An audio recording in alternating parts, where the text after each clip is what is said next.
Malam teman-teman semua, apa kabar? Malam ini saya mencoba untuk kembali ke YouTube saya yang sudah lama vakum. Sekarang saya mau bicara mengenai politik di Indonesia ya. Akhir-akhir ini kan banyak sekali kritik, bahkan sampai makian kepada Jokowi, yang dimana diutarakan atau dilemparkan oleh lawan-lawan politiknya. Nah, kalau kita bicara mengenai politik, memang ada yang benci dan ada yang senang, ada yang suka, ada yang tidak suka. Kalau kita lihat sepak terjang Jokowi dari satu periode sekarang memasuki 2 periode, sebetulnya orang-orang yang tidak senang sama Jokowi, bagi saya, pandangan politik saya adalah orang-orang yang memang sebetulnya tidak mempunyai kemampuan, tidak mempunyai kecakapan, sehingga mereka iri. Akhirnya jadi tidak suka. Mungkin kalau untuk kita rakyat biasa ya, taruhlah kita nggak suka sama Jokowi ya, kita mau apa ya. Tapi kalau kita adalah seorang pejabat, seorang mantan presiden misalnya, atau orang yang pengen jadi presiden, yang ingin menjadi pimpinan, hal ini sangat mengancam sebetulnya. Kenapa?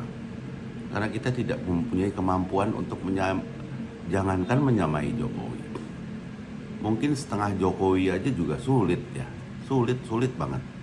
Karena sekarang ini memang untuk dari Presiden Bung Karno sampai sekarang ya memang Jokowi lah yang hanya bisa membangun seperti ini. Pembangunan di mana-mana. Kita bisa lihat di mana-mana pembangunan, dibilang mangkrak atau apalah, tetapi nggak ada yang mangkrak, masih jalan terus. Bahkan semuanya mendapat penghargaan dari luar, sehingga kita sekarang menjadi negara memimpin G20. Nah, hal-hal inilah yang membuat orang-orang di sekitar kita yang merasa bahwa mereka itu lebih mumpuni, lebih hebat, lebih jago. Tapi kenyataannya mereka tidak bisa berbuat apa-apa. Mereka hanya cuman taruhlah berpidato atau mengatakan A, B, C, D, padahal mereka sendiri tidak bisa buat apa-apa. Kita lihat aja contoh-contoh yang banyak sekali di berita-berita di YouTube, berita-berita di TV-TV nasional. Kita lihat bahwa memang ternyata mereka hanya omong aja. Mereka hanya bisa bicara, bisa nyinyir, bisa kritik, tetapi apa sih karya dari mereka sendiri? Mereka nggak bisa. Dan itulah yang sangat meresahkan mereka. Akhirnya mereka menjadi subjektif, bukan lagi objektif. Mereka membenci Jokowi karena mereka memang tidak ada apa-apanya daripada Jokowi. Jauh sekali prestasi Jokowi dibandingkan mereka. Sehingga mereka akhirnya merasa bahwa satu-satunya cara adalah dengan menjelekkan, memfitnah, atau apapun itu yang bentuknya untuk menjatuhkan. Karena kalau dia tidak menjatuhkan dengan kata-kata, dengan tindakan, rasanya memang tidak mungkin. Karena mereka tidak punya tindakan apa-apa, tidak punya prestasi apa-apa. Ya itulah yang kita lihat fenomena sekarang ini yang terjadi di Indonesia. Dari periode pertama sampai periode kedua Jokowi, tetap saja orang-orang yang hanya bisanya iri, hanya bisanya bicara, akhirnya memang mereka menjadi orang-orang yang kerdil. Orang-orang hanya membicarakan hal-hal yang ya sangat subjektif. Mereka tidak bisa lihat objektif. Mereka tidak bisa lihat mengenai tol yang sekarang ada di mana-mana, bandara yang semuanya bersolek, dan bandara yang semuanya rata-rata sudah menjadi bandara internasional. Belum lagi bendungan-bendungan, banyak sekali yang dibangun oleh Jokowi. Nah, ini sangat sulit untuk dikejar oleh pemimpin selanjutnya. atau bahkan pemimpin sebelumnya, sehingga mereka melakukan fitnah, melakukan kata-kata yang tidak baik, tidak baik.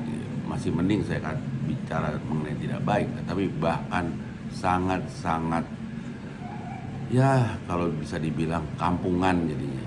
Bukan saya bilang orang kampung itu kampungan, tapi orang kampung malah lebih modern karena mereka mengakui Jokowi. Orang-orang kota inilah, orang-orang yang ada di atas inilah yang cara berpikirnya sangat-sangat sempit, gara-gara mereka iri, mereka dendam, mereka tidak suka, mereka tidak mau, tidak menjadi tidak lebih top dari Jokowi. Padahal orang yang mereka taruhlah zolimi tersebut diam saja, jalan terus, kerja terus, nggak ada dia bicara apa-apa. Ya sekali-sekali mungkin dia nyindir-nyindir, tapi dia jalan terus. Bagi dia keadilan sosial bagi seluruh rakyat Indonesia itulah yang terpenting. Itulah yang dia lakukan sekarang ini. Presiden-presiden kita sebelumnya, keadilan sosial bagi seluruh rakyat Indonesia menjadi keadilan sosial bagi seluruh keluarga kita. Nah, itulah yang terjadi. Mungkin seperti Bu Mega, Pak Gus Dur, mereka tidak lama memerintah, sehingga mereka tidak punya kesempatan untuk membuktikan sesuatu yang mereka akan jalankan. Juga Pak Habibie sama, dia hanya menggantikan Pak Soeharto. Jadi ya, 3 presiden ini tidak mempunyai kesempatan lebih untuk membuktikan siapa mereka, karena mereka sangat singkat memimpin. Nah, untuk pemimpin-pemimpin yang lain yang sudah memimpin lebih lama dari ketiganya, itulah yang akhirnya merasa bahwa kok ya kalah sama Jokowi. Nah, itu problem daripada mereka sendiri. Mereka akhirnya merasa, sebetulnya mereka merasa kecil di depan Jokowi, tapi mereka tidak mengakui itu. Bagi mereka adalah yang penting gua lebih keren dari Jokowi, gitu kira-kira, teman-teman. Ya, itulah pandangan politik malam ini yang coba saya share ke kalian. Mungkin ada komentar nanti, kalian bisa like or dislike, itu kembali kepada kalian. Intinya cuma satu, kalau kita membenci seseorang, kita jangan menjadi orang yang melihat orang tersebut secara subjektif, tapi lihatlah apa sih yang dilakukan oleh orang tersebut, dan itu adalah kekuatan untuk kita tiru bersama-sama. Oke, terima kasih. Salam.